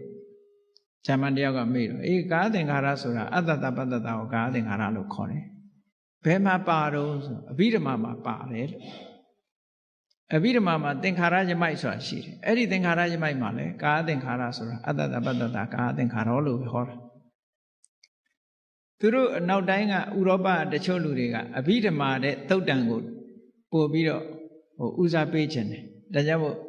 သုတ်တံထဲမှာရောပါလားလို့ဆိုပါတယ်လို့ဟောဒီသုလဝေဒနာသုံးမှာပါတယ်အဲ့ဒီကြမှာသူမေကွန်ရက်သွားနော်အဲ့တော့ကာယသင်္ခါရဟာခန္ဓာကိုယ်နဲ့ဆက်ဆက်ပြီးတော့ဖြစ်ပြီးတော့နေသည့်အတွက်ကြောင့်ခန္ဓာကိုယ်ကိုအရှိတည်ထအောင်ဒီထွက်လေဝင်လေလေးကခန္ဓာကိုယ်အရှိတည်ထအောင်လုပ်နေတဲ့သဘောလည်းရှိဒါကြောင့်မို့လို့ကာယသင်္ခါရခန္ဓာကိုယ်ကိုပြုပြင်တည်ဆောက်ပေးနေတဲ့အရာလို့ဆိုတဲ့အဓိပ္ပာယ်နဲ့ထွက်လေဝင်လေကိုခေါ်တာပါတခြားမခေါ်ဘူးလေနော်ဒါဖြင့်ဝစီသင်္ခါရဆိုတာဘာခေါ်တာတော့ဝစီသင်္ခါရဆိုတာဝိတက်နဲ့ဝိစာရစာလို့ပြောရင်အတွေးနဲ့အကြံအတွေးနဲ့အကြံဒီနှမျိုးကိုတွေးတောမှုနဲ့ကြံစီမှုဒီနှမျိုးကိုဝစီသင်္ခါရလို့ခေါ်တယ်ဘာဖြစ်လို့တွေးတောမှုနဲ့ကြံစီမှုဝိတက်နဲ့ဝိစာရကိုဝစီသင်္ခါရလို့ခေါ်တာတော့နဲ့ထပ်မေးတော့သူကဖြေတယ်လူတွေဟာတဲ့စကားပြောတော့မယ်ဆိုလို့ရှိရင်မပြောခင်ကတွေးပြီးကြံစီပြီးမှပြောတာတဲ့သိကြရလားကိုပြောမယ်ဆိုလို့ရှိရင်တွေးပြီးမှပြောတာကြီးပဲဘာပြောမယ်ဆိုတာတွေးတာကြီးပဲကိုယ့်ကကိုယ်လည်းစဉ်းစားကြည့်ပေါ့နော်တယောက်ယောက်ကိုပြောမယ်ဆိုရင်တွေးထားတာတွေးပြီးသားကြံစီပြီးသားတွေးကြံထားတာကိုမှပြောတာလေတချို့ကြတော့ပို့ပြီးတော့စကားလုံးရွေးချယ်တာတို့ဘာတို့ဓာတ်တောင်လောက်ရသေးတာပဲလေစကားလုံးပြောမယ်ဆိုရင်အမှတ်တမဲ့ပြောလိုက်လို့ရှိရင်နှုတ်ကကြမ်းကြမ်းထန်ထန်ထွက်သွားတာမျိုးတွေလည်းရှိတယ်စိတ်အနေထားအတိုင်းဒီဝစီခါရဆိုတဲ့အရာဖြစ်သွားတာအဲ့တော့တွေးတောမှုနဲ့ကြံစီမှုဒီနှစ်ခုသည်စကားကိုဖြစ်ပေါ်စေတတ်တာဖြစ်သောကြောင့်သူတို့ကိုဝစီသင်္ခါရလို့ခေါ်တာပါတဲ့ဒါဖြင့်ရှင်မနောစိတ်တသင်္ခါရဆိုတာတော့ဘာတော့ဆိုတင်ညာနဲ့ဝေဒနာစိတ်တသင်္ခါရလို့ခေါ်တယ်တင်ညာဆိုတာအာယုန်တစ်ခုကိုမြင်လိုက်ရင်မှတ်ထားတာဝေဒနာဆိုတာအာယုန်နဲ့တွေ့တဲ့အခါအတွေ့အကြုံတစ်ခုရသွားတာခံစားတာလို့ခေါ်တယ်ဟုတ်ကဲ့လားလူတွေမှာတစ်ခါတွေ့ပြီးရင်မှတ်တဲ့သဘောလေးတွေကရှိတယ်လေအဲ့ဒါကိုစိတ်မချတဲ့အခါကျတော့စာရွက်လေးနဲ့ဘောပင်နဲ့မှတ်ထားရှိသေးတယ်ပေါ့မနိုင်တဲ့ဟာကြတော့နိုင်တာကြတော့သူကသူစိတ်ကမှတ်သွားတာနေ့စဉ်နဲ့အမျှအမှတ်ဆိုတာရှိတာမှတ်တာရှိလို့နောက်ပြန်တွေ့တဲ့အခါမြင်တာပေါ့ဒူရင်သည်တစ်ခါမြင်ပြီးရင်နောက်တစ်ခါကျဒူရင်သည်ဟောဘာမှတ်တာတော့ပြင်ဘက်ကစူးတွေလည်းမှတ်ချင်မှတ်ထားမယ်အနံ့လည်းမှတ်ချင်မှတ်ထားအဲ့ဒီဒူရင်သည်အနံ့ကဒီပြင်အသီးကအဲ့ဒီအနံ့မျိုးလာရင်ဒူရင်သည်လို့ပဲထင်တော့တာပဲမှတ်ထားတာဟုတ်သူကအဲ့ဒါကြောင့်မလို့တင်ညာတို့ဝေဒနာတို့စိတ်တသင်္ခါရ စိတ်နဲ့ဆက်ဆက်ပြီးတော့ဖြစ်ပေါ်လာတဲ့အရာတွေစိတ်နဲ့ဆက်ဆက်ပြီးတော့ဖြစ်တဲ့အရာတွေဖြစ်သောကြောင့်စိတ်တသင်္ခါရလို့ခေါ်ပါတယ်။ဟောဒီမေခွန်းတွေဟာအလုံးဓမ္မနဲ့ပတ်သက်တဲ့မေခွန်းတွေကိုဖြေသွားတယ်။သူမေးတယ်မှာနော်ဘာကြောင့်ဆိုတာကိုသူတခါတည်းဖြေတယ်နော်။ဘာကိုကာယသင်္ခါရခေါ်တယ်လဲဘာကြောင့်ခေါ်တယ်လဲမေခွန်းနှစ်ခု။ဘာကိုဝစီသင်္ခါရခေါ်တယ်လဲဘာကြောင့်ခေါ်တယ်လဲဘာကိုစိတ်တသင်္ခါရခေါ်တယ်လဲဘာကြောင့်ခေါ်တယ်လဲဆိုတာဒါအသေးစိတ်သူမေးသွားတာအလုံးမေးခွန်းပေါင်း20ပုဒ်ဖြစ်သွားပြီနော်သူမေးတာကဲအဲ့ဒါနဲ့ပတ်သက်ပြီးနောက်တိတ်အဆင့်တန်းမြင့်သွားပြီဒီအဆင့်တွေကဘာနဲ့ပတ်သက်လာတော့ဆိုလို့ရှိရင်ခုနကသောတာပန်တဂရဂံနေဖြေနိုင်တဲ့မေးခွန်းတွေကိုသူမေးသွားပြီးတော့အခုမေးတဲ့မေးခွန်းကြတော့အနာဂံတို့ယဟန္တာတို့ဖြစ်မှဖြေနိုင်တဲ့မေးခွန်းသူမေးတော့သူကတော့ယဟန္တာမဖြစ်သေးဘူးသူမေးတဲ့မေးခွန်းကအနာဂံအဆင့်မေးမဲ့မေးခွန်းပေါ့နော်ဝိသခတကကြီးကလည်းအမတန်ပါရတယ်သူကဓမ္မမေးခွန်းတွေကိုမြင့်လိုက်တာသူကကြည်သူကဆက်ပြီးတော့ဗာမေးတော့လို့ဆိုတော့22ခုမြောက်မေးခွန်းမှာသင်ညာဝေဒယိတအခုပြောတဲ့စိတ်တသင်္ခါရဆိုတာသင်ညာနဲ့ဝေဒနာကိုခေါ်တာဟုတ်အဲ့ဒီသင်ညာဝေဒနာတွေလုံးဝချုပ်သွားတဲ့နိရောဓသမဘတ်ကိုဘယ်လိုဝင်စားသလဲဝင်စားတယ်ဆိုတာဘယ်လိုလဲမေးတယ်နော်အားလုံးအသိစိတ်တွေအားလုံးချုပ်ငြိမ်းသွားတဲ့သမဘတ်အဲ့ဒီနိရောဓသမဘတ်ဆိုတာအနာဂံလည်းဖြစ်ရမယ်အနာဂံဖြစ်ရင်လည်းဇံရတဲ့ပုဂ္ဂိုလ်ဖြစ်ရမယ်နောက်ယဟန္တာတော်လည်းဖြစ်ရမယ်ဇံရတဲ့ပုဂ္ဂိုလ်တော်လည်းဖြစ်ရမယ်အနာဂံယဟန္တာနှစ်ပါးသာနှစ်မျိုးသာလည်းဝင်စားနိုင်တယ်ထိုအနာဂံယဟန္တာဟာလည်းပဲဇံရတဲ့ပုဂ္ဂိုလ်ဖြစ်ရမယ်ဘာဖြစ်လို့လဲဆိုရင်အသိစိတ်တစ်ခုစွမ်းအားတစ်ခုနဲ့ဖိပြီးတော့ချုပ်အောင်လုပ်ထားတယ်ရပ်တန့်ပေးတယ်ဆိုတာလွယ်တာမှမဟုတ်ပဲနဲ့ pause လုပ်တယ်လို့ပြောတာဟုတ်ကဲ့လားကက်ဆက်တွေပါတယ်ဖွင့်တဲ့အခါကျတော့ pause ဆိုတာလေးပါတယ်မဟုတ်လားခဏရပ်ထားတယ်အဲ့ဒီအသိစိတ်ကိုရပ်ထားဖို့ဆိုတာအမှန်တမ်းခဲနေတာလေဒီပြင်ဟာရပ်ထားလို့လွယ်ကောင်းလွယ်လိမ့်မယ်အသိစိတ်လေးကအမြဲပြေးနေတာလေ mental process ဆိုတာအဲ့ဒါကိုဘယ်လိုလုပ်ရပ်ဟောနိရောဓသမဘတ်ဒီဝင်စားပြီးခဏရပ်ထားတာ pause ကိုနှိပ်ထားသလိုပဲသူကရပ်သွားအသိစိတ်တွေရပ်သွားအောင်လုပ်တာနော်ခိတ္တရပ်တယ်အဲ့ဒီရပ်တဲ့နိစ္စနစ်ဟာသမထလည်းကျွမ်းကျင်ရမယ်ဝိပဿနာလည်းကျွမ်းကျင်ရမယ်အဆင့်ကလည်းကာမရာဂတို့ဗျာပါဒတို့ကင်းတဲ့ပုဂ္ဂိုလ်ဖြစ်ရမယ်ကိလေသာတွေကင်းတဲ့ပုဂ္ဂိုလ်ဖြစ်ရမယ်အဲ့ဒါတွေရှိနေသေးလို့ရှိရင်ရပ်လို့မရဘူးတဲ့အဲ့ဒီအဆင့်ရောက်မှဒါကိုရပ်ထားလို့ pause လုပ်လို့ရတယ်လို့ပြောတာနော်အဲ့ဒီမှာသူဝိသကရကကြီးကဓမ္မဒိဏဟာအနာဂံအဆင့်များရောက်ပလားသောတာပန်သဂရဂံဖြစ်တာတော့သိကြပြီသူအနာဂံအဆင့်များရောက်ပလားဆိုအနာဂံနေဖြေနိုင်တဲ့ဖြေရမယ့်မေခွန်းမျိုးသူမေးတာနိရောဓသမဘတ်ဆိုတာဘယ်လိုဝင်စားတာလဲဆိုဓမ္မဒိဏကဒီနေရာမှာသူကဘယ်လိုဝင်စားတယ်ဆိုတာကိုမပြောဘူး။ဘာပြောလိုက်တုံးဆိုရင်ဝင်စားပြီးတဲ့ပုဂ္ဂိုလ်အဆင့်ကိုပြောလိုက်တယ်။ဘယ်လိုပြောတော့ဆိုနိရောဓသမဘတ်ဝင်စားတဲ့ပုဂ္ဂိုလ်ဆိုတာတဲ့ငါနိရောဓသမဘတ်ဝင်စားမယ်ဆိုတဲ့အတွေးလည်းမရှိဘူး။ဝင်စားနေတယ်ဆိုတဲ့အတွေးလည်းမရှိဘူး။ဝင်စားခဲ့တယ်ဆိုတဲ့အတွေးလည်းမရှိဘူးဆိုစိတ်မရှိဘူးလို့ပြောလိုက်တာပဲဒါတော့ဟုတ်ကဲ့နိရောဓသမဘတ်ရောက်နေတဲ့ပုဂ္ဂိုလ်တယောက်ဟာငါဝင်စားမယ်ဆိုတာလည်းမရှိဘူးဝင်စားနေတယ်ဆိုတဲ့အတွေးလည်းမရှိဘူးဝင်စားခဲ့တယ်ဆိုတဲ့အတွေးလည်းမရှိဘူးဟောအဲ့ဒီပုဂ္ဂိုလ်အဲ့ဒါဟာနိရောဓသမဘတ်ဝင်စားနေတာပဲလို့ပြောဆိုလိုတာကအသိစိတ်တွေလုံးဝချုပ်သွားပြီလို့ပြောတာပေါ့နော်ကဲထပ်ပြီးတော့မေးတယ်ခုနကသင်္ခါရတွေနဲ့ဆက်ပြီးတော့နိရောဓသမဘတ်ဝင်စားလို့ရှိရင်တဲ့ကာယသင်္ခါရဝစီသင်္ခါရစိတ်တသင်္ခါရဒီသုံးမျိုးတည်းကဘယ်ဟာအရင်ချုပ်တာတော့တဲ့သူကမေးတယ်ဒါလည်းတရားနာပရိသတ်တွေစဉ်းစားကြည့်ပေါ့တရားထုတ်နေလို့ရှိရင်ကဲဝစီသင်္ခါရဆိုတာစကားပြောနေတာဟုတ်လားစိတ်တသင်္ခါရဆိုတာတွေးနေတာကာယသင်္ခါရဆိုတာအသက်ရှူနေတာဒါအချင်းချုပ်ကလေးဒီလိုမှတ်ကြည့်လိုက်နိရောဓသမဘတ်ဝင်စားနေတဲ့ပုဂ္ဂိုလ်ဟာဘယ်သင်္ခါရအရင်ချုပ်မလဲစဉ်းစားကြည့်ပေါ့ဘယ်ဟာအရင်ချုပ်မယ်ထင်စကားပြောတာအရင်မချုပ်ပေဘူးလား စကားပြောနေမယ်ဆိုရင်သူပဲនិရောဓသမဘာဝင်စားလို့ရမလဲအဲ့ဒါကြောင့်ဝစီသင်္ခါရကအရင်ချုပ်တယ်ပြီးတော့မှကာယသင်္ခါရချုပ်တယ်အသက်ရှူတာချုပ်တယ်ပြီးတဲ့အခါကျတော့မှအသိစိတ်လေးချုပ်တယ်ဟောအဲ့ဒီနံပါတ်စဉ်နဲ့သွားတယ်ဒါအကြမ်းမြင်တွေးကြည့်ပေါ့နော်ဝစီသင်္ခါရကအရင်ချုပ်တယ်နောက်ပြီးတော့ကာယသင်္ခါရဆိုတဲ့အသက်ရှူမှုချုပ်တယ်နောက်ပြီးတော့စိတ်ဓာတ်သင်္ခါရလို့ဆိုတဲ့မှတ်သားမှုနဲ့ခံစားမှုချုပ်သွားတယ်ပေါ့ဒီလိုဆိုလို့တယ်နော်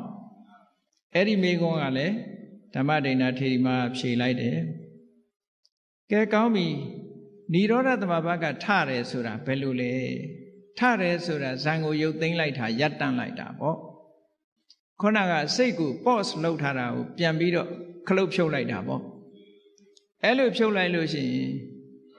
ဘယ်လိုဖြုတ်တာလဲလို့မေးတဲ့အခါကျတော့အေးនិရောဓသမဘာကထတဲ့ပုဂ္ဂိုလ်ဟာလည်းပဲတဲ့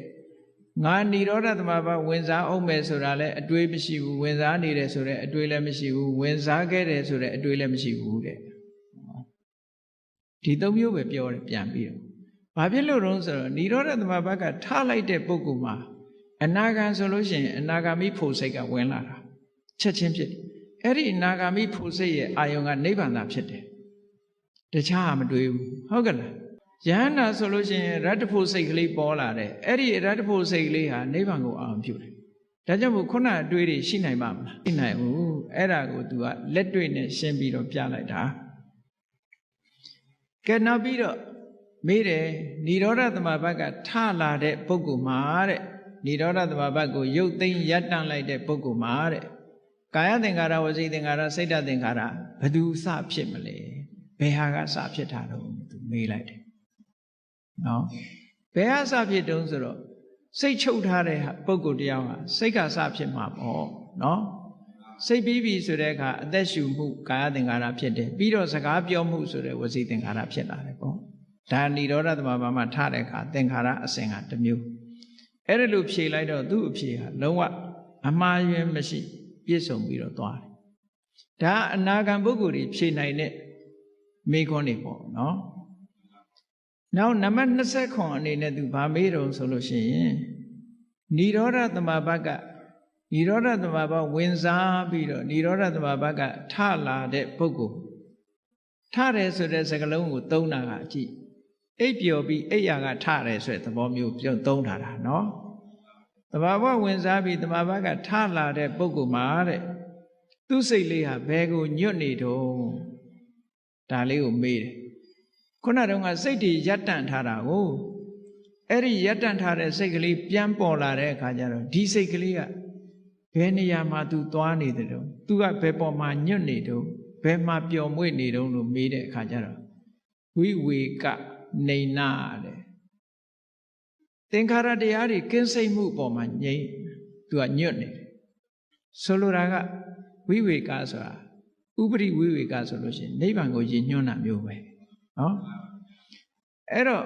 သင်္ခါရတရားတွေလုံးဝချုပ်သွားစိတ်တွေလုံးဝချုပ်သွားတဲ့ပုဂ္ဂိုလ်တရားပြန်ပြီးတော့အဲ့ဒီစိတ်တွေချုပ်သွားရကနေပြန်ပေါ်လာတဲ့အခါကျတော့သူ့စိတ်လေးဟာအဲ့ဒီချုပ်ငြိမ်းသွားတဲ့အနေအထားပေါ်မှာညွတ်နေမှာပေါ့အိယာကထတဲ့အခါကျတော့ဘာတွေဖြစ်ပြန်အိတ်ချင်စိတ်ကလေးတွေဖြစ်နေထမှာကြာနော်အဲ့ဒါလို့ဝိဝေကနေနဝိဝေကပောနဝိဝေကပပ္ပရကင်းစိတ်မှုဆိုတဲ့ဝိဝေကသဘာဝတရားပေါ်မှာစိတ်ဟာညွတ်နေပါတယ်လို့ဒီလိုဖြေတယ်ဒါက29နံပါတ်မေခွန်းရဲ့အဖြေ28ကျတော့ဘာဖြေလဲဆိုतू ကအနာဂံဆိုတော့ तू ဒီအဆင့်နဲ့မဲ့ तू ကုန်ပြီဒါပေမဲ့ तू ကရှေ့ဆက်ပြီးတော့မေးသေးတယ် तू နော် तू ကျင့်တတ်နေပြီမေခွန်းရဲ့အဖြေကိုကျင့်တတ်နေပြီတကယ်ဓမ္မဒိဏဟာအနာဂံတော့ဖြစ်နေလောက်ပြီဆိုတာ तू ဆုံးဖြတ်ချက်ချတော့အဲ့ဒီမှာ तू ဘာတွေဆက်မေးတော့ဆိုဝေဒနာဘယ်နှမျိုးရှိတုံးနဲ့အဲ့ဒါမေးတယ်ဝေဒနာဘယ်နှမျိုးရှိတုံးလို့ဆိုဝေဒနာ3မျိုးရှိတယ်တဲ့ဘာဝေဒနာတွေတုံးဆိုဒုက္ခဝေဒနာဒုက္ခဝေဒနာအဒုက္ခမဒုက္ခဝေဒနာဒုက္ခဝေဒနာဆိုတာကိုယ်ရောစိတ်ရောချမ်းသာမှုအစဉ်ပြေမှုဒုက္ခဝေဒနာဆိုတာကိုယ်ရောစိတ်ရောမချမ်းသာမှုအစဉ်မပြေမှု အဒုက္ခမဒုက္ခဝေဒနာဆိုတာအစဉ်ပြေတာလည်းမဟုတ်ဘူးအစဉ်မပြေတာလည်းမဟုတ်ဘူးဆင်းရဲတာလည်းမဟုတ်ဘူးချမ်းသာတာလည်းမဟုတ်ဘူးဆိုတဲ့ဝေဒနာအဲ့ဒီဝေဒနာ၃မျိုးတဲ့နော်အဲ့ဒီလိုပြောပြီးတော့ဒုက္ခဝေဒနာဆိုတာဘာလဲတဲ့ဒုက္ခဝေဒနာဆိုတာတဲ့ခန္ဓာကိုယ်မှာရုပ်ခန္ဓာမှာအစဉ်ပြေတာရဲ့စိတ်ထဲမှာအစဉ်ပြေနေတာရဲ့ဒါကိုဒုက္ခဝေဒနာလို့ခေါ်တယ်ဟုတ်ကလားနေရထိုင်ရခန္ဓာကိုယ်မှာရုပ်ခန္ဓာကိုယ်ကြီးမှာအစဉ်ပြေနေတယ်စိတ်ထဲမှာအစဉ်ပြေနေတယ်ဒါကိုဒုက္ခဝေဒနာခေါ်တာပဲဒုက္ခဝေဒနာဆိုတာဘာတော့ရုပ်မှာနန္တရားခန္ဓာကိုယ်ပေါ်မှာစိတ်ထဲမှာအစဉ်မပြေဖြစ်နေတာတင်းကျပ်နေတာခံစားနေရတာဒုက္ခဝေဒနာအဒုက္ခမဒုက္ခဝေဒနာဆိုတာအဲ့လိုခန္ဓာကိုယ်ပေါ်မှာရောစိတ်မှာရောကာယစိတ်ဓာတ်ပေါ်မှာအစဉ်ပြေတာလည်းမဟုတ်ဘူးအစဉ်မပြေတာလည်းမဟုတ်ဘူးလို့တခုစီရှင်းလင်းပြီးတော့ဖြေလိုက်တော့သူကျေနပ်သွားတယ်အဲ့ဒီအဖြေကိုလည်းအဲ့ဒီမှာဒုက္ခဝေဒနာထပ်ပြီးတော့မေးတယ်ဒုက္ခဝေဒနာဟာဘယ်အခါမှာဒုက္ခဖြစ်ပြီးဘယ်အခါမှာဒုက္ခဖြစ်တုံးတဲ့ဒီနော်ဒုက္ခဝေဒနာပါလို့ဆိုမှဘယ်အခါမှာဒုက္ခဖြစ်ပြီးဘယ်အခါမှာဒုက္ခဖြစ်တုံးဆိုတဲ့မေးခွန်းမေးထားတာနော်အဲ့ဒီမှာဒုက္ခဝေဒနာဆိုတာတဲ့ထိတိဒုက္ခသူရှိနေတဲ့အချိန်မှာချမ်းသာတယ်တဲ့ဝိပရိနာမဒုက္ခသူပျောက်သွားပြီပြောင်းလဲသွားပြီဆိုဆင်းရဲတယ်ဟုတ်တာပေါ့နော်လူတယောက်ပြောနေတဲ့အချိန်လေးပဲချမ်းသာတယ်လို့ပြောတာလေအဲ့ဒီပျော်ရွှင်မှုလေးပျက်စီးသွားတယ်ပျောက်သွားရင်ချမ်းသာပါအောင်မလားမချမ်းသာဘူးအဲ့ဒါကြောင့်မလို့ဒုက္ခဝေဒနာဆိုတာထိတိဒုက္ခရှိနေတုံးချမ်းသာတယ်ပျောက်သွားလို့ရှိရင်ဆင်းရဲတယ်ဒုက္ခဖြစ်သွားတယ်ပေါ့ဒါဖြင့်ဒုက္ခဝေဒနာကရောချမ်းသာတယ်ဆိုတာဘာလဲဆင်းရဲတယ်ဆိုတာလည်းပါတယ်ဒုက္ခဝေဒနာမှာလည်းပဲချမ်းသာတာရှိသေးတယ်ဘယ်လိုရှိတာတော့ဆိုဒုက္ခဝေဒနာသည်ရှိနေတုံးတော့ဒုက္ခဝေဒနာပျောက်သွားပြီဆိုရင်ချမ်းသာမရဘူးလားဆိုပါစို့သွားကြိုက်တယ်ဆိုကြိုက်နေတဲ့အချိန်မှာဒုက္ခပဲဆေးလေးစားလိုက်လို့အဲ့ဒီကြိုက်နေတာလေးပျောက်သွားရင်ဒုက္ခဖြစ်သွားတာအဲ့ဒီသဘောကိုပြောတာနော်နောက်ဥပိ္ပခဝေဒနာရောတဲ့ဘယ်လိုလဲလို့ဥပိ္ပခဝေဒနာကြတော့သိလို့ရှိရင်ချမ်းသာတယ်တဲ့မသိလို့ရှိရင်ဆင်းရဲတယ်ဒီအဖြစ်မျိုးပြောတာညာနာဒုက္ခအညာနာဒုက္ခဥပိ္ပခဝေဒနာဆိုတာလူကသိခဲ့တယ်သိနိုင်ခဲ့တယ်အနုမာနညာနဲ့သာသိရတာချမ်းသာတာနဲ့ဆင်းရဲတာနှမျိုးသာသိတယ်ထိုချမ်းသာတာလည်းမဟုတ်ဆင်းရဲတာလည်းမဟုတ်ဘူးဈာခံစားမှုဆိုတာတတိမထားရင်လုံးဝသိနိုင်တယ်ဆိုတာမရှိဘူးဒါကြောင့်မို့သိရင်ချမ်းသာတယ်မသိလို့ရှိရင်မချမ်းသာဘူးလို့ဒီလိုဖြေလိုက်တယ်နော်သိမှချမ်းသာတယ်ကဲအဲ့ဒီမှာဆက်ပြီးတော့သူမေးတယ်ဒုက္ခဝေဒနာမှာဘာအနုတ္တယကိန်းတယ်လဲတဲ့နောက်တစ်ခုမေးကုန်ဘာအနုတ္တယကိန်းမလဲဒုက္ခဝေဒနာဆိုတာဘုန်းကြီးတို့တွေကိုယ့်ကိုစဉ်းစားကြည့်ပျော်ရွှင်စရာကျေနပ်စရာပေါ်လာတာနဲ့တပြိုင်နက်အဲ့ဒီပျော်ရွှင်မှုကျေနပ်ဖို့ပေါ်မှာတွေ့တာမှုလေးမရှိဘူးလားရှိတယ်တွေ့တာအဲ့တော့တွေ့တာတဲ့စိတ်ကလေးကဒါမျိုးလေးရရင်ဒီစိတ်ကလေးပြန်ပေါ်တယ်ပေါ့ဟုတ်ကဲ့လားအဲ့ဒါကြောင့်မို့လို့ဘာကိန်းတာတော့ဆိုရာဂနုတ္တယကိန်းတယ်အတွေ့တာလေးကိန်းသွားတယ်ပေါ့မျက်စိကမြင်လို့နှစ်သက်စရာလေးတွေ့တယ်ချမ်းသာတယ်အဲ့ဒီချမ်းသာမှုလေးကိုနောက်ထပ်လိုချင်တယ်တွေ့တာမှုဆိုတဲ့ရာဂနုတ္တယလေးကိန်းသွားတယ်ဒုက္ခဝေဒနာကြတော့မုန်းတိတယ်မို့လားတချို့ကယောဂဝေဒနာဖြစ်ရင်ကိုယ့်ကိုယ်တောင်ပြန်ထူကြရိုက်ကြလုပ်သေးတယ်လေအ ਨੇ ဆုံးတော့သေလိုက်ပါတော့ဟဲ့ပြောတဲ့လူကရှိသေးတယ်ဟုတ်ကဲ့လားအဲ့ဒီတော့သူ့စိတ်ထဲမှာဘာဖြစ်နေတုံးဒုက္ခဝေဒနာကြုံတဲ့အခါမှာဘာဖြစ်နေတုံးဆိုရင်ဒေါသတွေဖြစ်မနေဘူးလားဒါကြောင့်မို့ဒုက္ခဝေဒနာပေါ်မှာပဋိက္ခဏုတ္တယကိန်းနေတဲ့ဒေါသကိန်းနေပေါ့နောက်ဒါမျိုးဖြစ်ရင်ဒေါသထွက်မှာပဲနောက်ဒါမျိုးဖြစ်ရင်ဒေါသထွက်မှာပဲသူကနော်အနုတ္တယဆိုတာကအကြောင်းဆုံးလာလို့ရှိရင်ဖြစ်လာမဲ့အနေအထားတစ်ခုကိုပြောတာအနုရူပံကာရဏံလဘိတ္တဝဥပ္ပစ္စတိနော်သင်လျော်တဲ့အကြောင်းဆုံးပြီးသွားလို့ပေါ်လာတဲ့သဘောကိုပြောတာအဒုက္ခမဒုက္ခဝေဒနာပေါ်မှာတော့ဘ ဘာအနုတ္တယကိန်းတုံးဆိုတော့အဝိဇ္ဇာအနုတ္တယကိန်းတယ်ဘာလို့ဆိုသိမှမသိလိုက်တာဟုတ်မသိလိုက်တာလည်းပဲအဝိဇ္ဇာအနုတ္တယပဲဒါကြောင့်မို့လို့ကမ္မထမ်းရှုမှတ်တဲ့အခါမှာမရှုမှတ်နိုင်လို့လွတ်သွားပြီဆိုလို့ရှိရင်အဝိဇ္ဇာနုတ္တယတွေကိန်းတယ်လို့ပြောတာဒါလည်းစသိနေရမယ်မသိလိုက်ဖဲနဲ့ဒီတိုင်းလွတ်လိုက်ပြီဆိုလို့ရှိရင်အဲ့ဒီပုံမှာအဝိဇ္ဇာဖြစ်သွားတယ်ပေါ့ဒါမို့အဒုက္ခမဒုက္ခဝေဒနာမှာအဝိဇ္ဇာနုတ္တယကိန်းတယ်လို့ဒီလိုဖြေတယ်ဒါဖြင့်ဒုက္ခဝေဒနာနဲ့ပတ်သက်ပြီးတော့ဘာအနုတ္တယကိုပယ်ဖို့လိုတော့ဆိုရင်ဒုက္ခဝေဒနာနဲ့ပတ်သက်လာလို့ရှိရင်တွေ့တာမှုဆိုတဲ့ရာဂနုတ္တယပယ်ဖို့လိုတယ်အဲ့ဒါမပယ်နိုင်လို့ရှိရင်ဘုန်းကြီးတို့တွေဟာဟောဒီဒုက္ခလာတိုင်းရာဂဖြစ်နေမှာပဲဒုက္ခဝေဒနာမှာပဋိက္ခဏုတ္တယကိုပယ်ရမယ်ဒေါသအဒုက္ခမဒုက္ခဝေဒနာမှာအဝိဇ္ဇာနုတ္တယကိုပယ်ရမယ်မပယ်နိုင်လို့ရှိရင်ဒါတွေထပ်ဆင့်ပြီးတော့လာနေမှာပဲလို့ဒီလိုဆိုလိုတယ်အဲ့ဒါတွေကိုမေးခွန်းတွေကိုမေးလိုက်တာအဲ့လိုဖြေတယ်အဲ့တော့နောက်တစ်ခုထပ်ပြီးတော့မေးတယ်ဒုက္ခတိုင်းမှာရာဂနုတ္တယပယ်ဖို့လိုသလားတဲ့ဒုက္ခဆိုတာကအမတန်မှကျယ်ပြန့်နေနော်ရာဂဖြစ်တဲ့ဒုက္ခရှိတယ်လို့ရာဂမဖြစ်တဲ့ဒုက္ခရှိသေးတယ်ကာမဂုဏ်အာယုန်တွေကိုအကြောင်းပြုပြီးစိတ်ထဲမှာကျေနပ်နေတာကြတော့ရာဂမဖြစ်ပေဘူးလားဖြစ်တယ်အဲ့ဒါလို့မဟုတ်ဘဲနဲ့ဇန်ချမ်းသာတစ်ခုကိုရပြီးတော့တမာတိစွမ်းအားနဲ့ထိုပေါ်မှာစိတ်ကျေနပ်နေတာကြတော့ခုနရာဂမဖြစ်ဘူးသူကနော်အဲ့ဒါလို့ဆိုတယ်အဲ့တော့ဒုက္ခမှာရာဂနုတ္တယပယ်တယ်ဆိုတော့ဒုက္ခတိုင်းမှာပယ်ရမှာလားဆိုတော့မဟုတ်ဘူးတခါဒုက္ခဝေဒနာတိုင်းမှာပဋိက္ခနုတ္တယပယ်ရမှာလားဆိုဒုက္ခဖြစ်တိုင်းပဋိက္ခနုတ္တယဖြစ်တာမဟုတ်ဘူးပေါ့အဲ့ဒါကြတော့ဒုက္ခတိုင်းမှာလည်းပဋိက္ခနုတ္တယပယ်ရမှာမဟုတ်ဘူးအဒုက္ခမဒုက္ခဝေဒနာတိုင်းမှာလည်းပဲအဝိဇ္ဇာနုတ္တယကိုပယ်ရမှာမဟုတ်ဘူးသူ့နေရာနဲ့သူပေါ့အဆင့်ဆင့်ရှိတယ်လို့ဒီလိုဖြေတယ်ကဲနောက်မေးတယ်ဒုက္ခရဲ့ဆန့်ကျင်ဘက်ကဘာလဲတဲ့သူမေးတယ်